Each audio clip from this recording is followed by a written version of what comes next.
I would love to use visuals for this video, but that would require me to download the Godzilla Awakening comic from off of the internet, which is doable. The problem is that I have currently been without internet for the past, I don't know, like 24 hours. I'm living in the Stone Ages.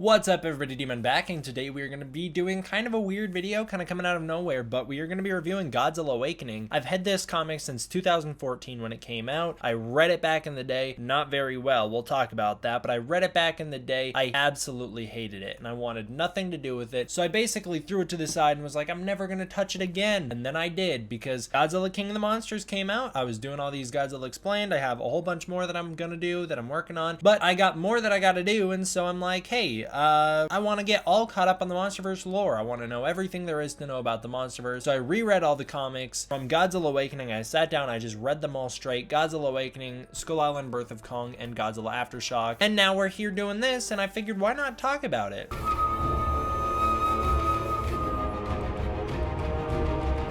Now, originally when I read this, the art style was the first thing that threw me. It wasn't Matt Frank. He was who I was used to. I read this back when Rulers of Earth was still coming out, so I was expecting it to be like Rulers of Earth. It is absolutely not like Rulers of Earth, and so I hated it. I just was automatically gonna hate it. I also didn't read it very well. Like, I don't think I understood a thing that happened because my little brain couldn't really process words, I guess. It's not a very hard story to follow. It's fairly straightforward, in fact. I just couldn't get it through my head back then, I suppose.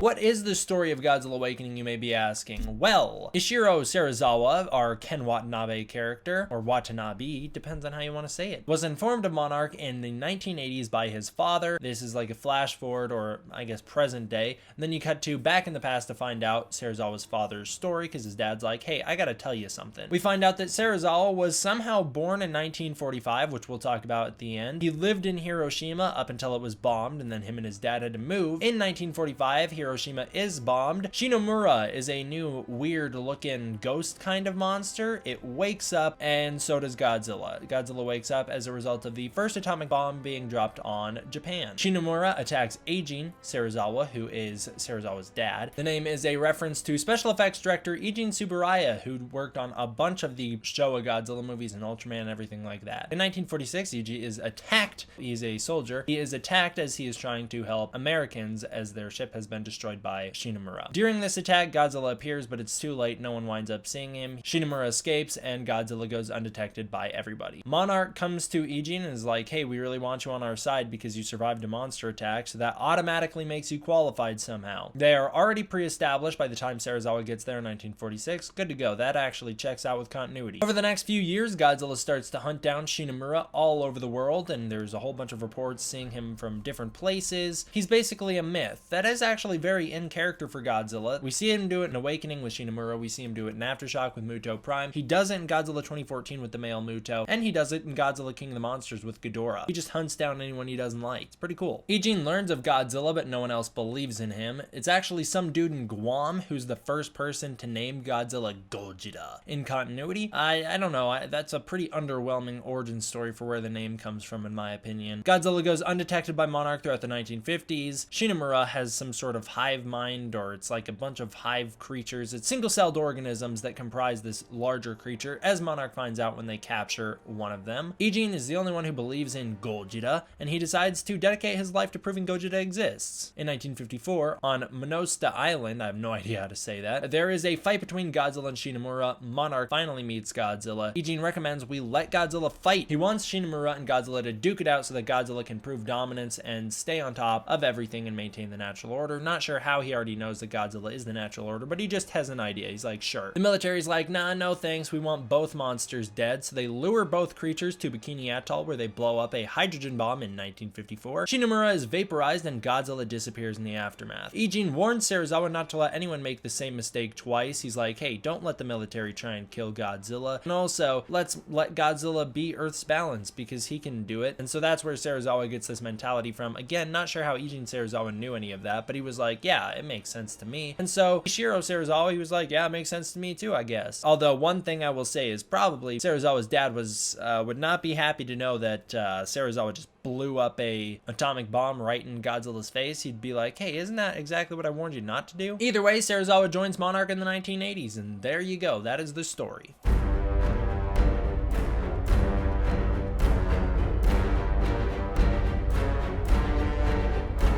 Alright, this is just riddled with continuity errors. It was clearly based off a previous version of the script used for 2014. It wasn't the finalized script. First of all, it just makes Serizawa a 74-year-old man during the events of Godzilla 2. If he was born in 1945, he's 74 now. Clearly not. Ken Watanabe is 59, not 74. No way a 74-year-old man can carry a nuclear bomb through a radiated wasteland that is incredibly hot because of lava. Just not happening. There are also like weird sailboats seen in flashbacks to 250 million years ago. Sailboats can only be created by humans, if you didn't know. The oldest fossil records for humans are 2.8 million years old, so there's no way there's sailboats back then. In this story, Godzilla is said to be running around during the 1940s without being detected. That flies right in the face of everything we knew. In 1954, Godzilla was awakened according to 2014. Kong Skull Island expanded upon that by saying that the US Lawton incident happens in the 40s. Truman funds Monarch as a result of it, as we find out in Godzilla King of the Monsters. Monarch is dedicated to tracking down Godzilla in the 1940s, so all sorts of continuity errors flying in the face of this comic. Serizawa's dad being alive is also a point of contention, because it's heavily implied in the 2014 movie that Serizawa's dad died in Hiroshima, but whatever. I guess he was just like living there. I don't know. There was a submarine mission that woke up Godzilla in 1954, according to Dr. Ishiro Serizawa in Godzilla 2014. In the comic, it is actually 1950 when this submarine mission occurs. Not sure why there is a discrepancy there. It also doesn't wake up Godzilla. He's already up and doing stuff, which is something that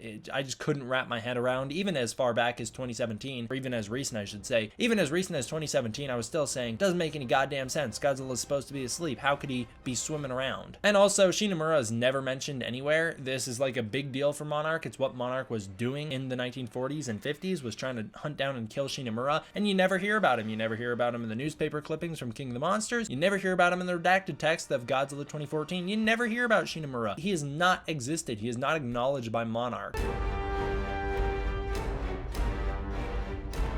I don't know, this comic really doesn't feel like it's canon in my opinion. It just feels like a companion piece. Like, also in a parallel universe to the MonsterVerse, this stuff happens, or something similar to this happens in the MonsterVerse. These are just compiled from like people trying to decipher what actually occurred, because there's too many continuity errors for me to accept as canon.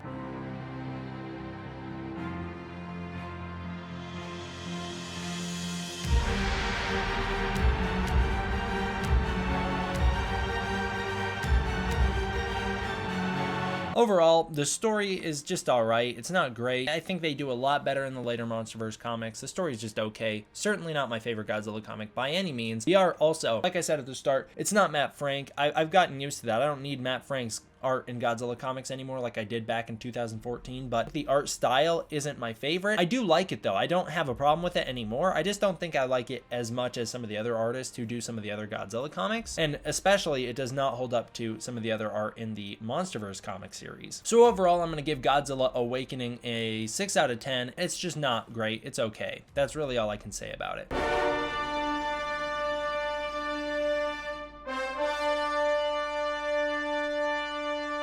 So thank you all for watching this video. I hope you enjoyed. Let me know what you guys think. Did any of you guys actually read Godzilla Awakening? And if you did you do it back in 2014 like I did? Have you revisited it since then? Because I will tell you, revisiting it does make a big difference, especially with me. Like I said at the start, I just couldn't really comprehend the story back then, probably because I wasn't trying to. I think I read this on a camping trip and I was much more distracted than anything. But I wasn't really trying to understand the story. And so now actually reading it, it is kind of cool to be like, oh, so maybe this is what Monarch was up to in the 1940s, but probably not, because it doesn't add up to anything else we've heard. It's not even mentioned on the Monarch timeline, so I don't know. Is it canon? Is it not? If you ask some people at the Secrets of the MonsterVerse panel, they're like, yeah, it is. If you ask me, no, it's not. But what do you guys think? Is it canon? Tell me what you personally think. Do you want it to be canon? Because I don't. But I will say, for a comic that I hated so much and I thought I would never revisit, it's really not that bad. Reading it again, it's a pretty quick read, and it's not as painful as I thought. Thank you all for watching. I hope you enjoyed. I will see you guys next time. D-Man, out.